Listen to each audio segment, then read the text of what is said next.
Une dégustation directement en cave depuis son lieu de confinement. Une idée née en Californie qui a fait son chemin jusque dans ce domaine spécialisé dans le rosé, près d'Aix-en-Provence. Il est composé de Grenache, Cinsault et Syrah. On en vend pas mal en France, à l'étranger, un peu partout et beaucoup au restaurant. Donc en ce moment, on en vend moins. Faute de restaurant, ce groupe d'amis marseillaises a décidé de passer commande directement auprès du producteur et de déguster en sa compagnie en visioconférence. Ça permet de patienter jusqu'au retour jusqu'aux retrouvailles humaines ensemble. C'est pas un cours d'œnologie, c'est vraiment un partage entre eux et moi, vigneronne. Donc je leur donne quelques conseils de dégustation et surtout quelques anecdotes sur la manière de produire le vin, où il est produit, notre philosophie.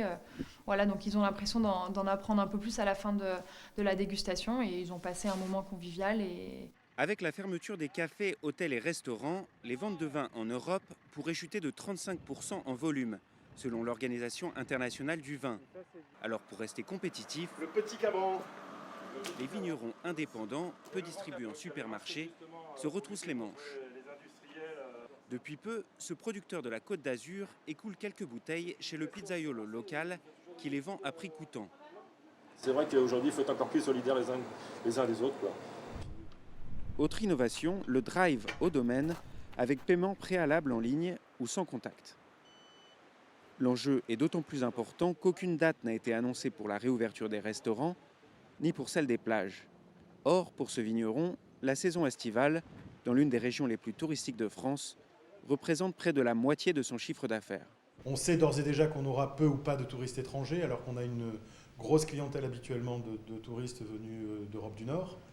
On espère que les touristes français seront au rendez-vous et que peut-être que certains de ceux qui avaient prévu de partir à l'étranger privilégieront des vacances en France et pourquoi pas en Provence et par chez nous. Ce serait sympa.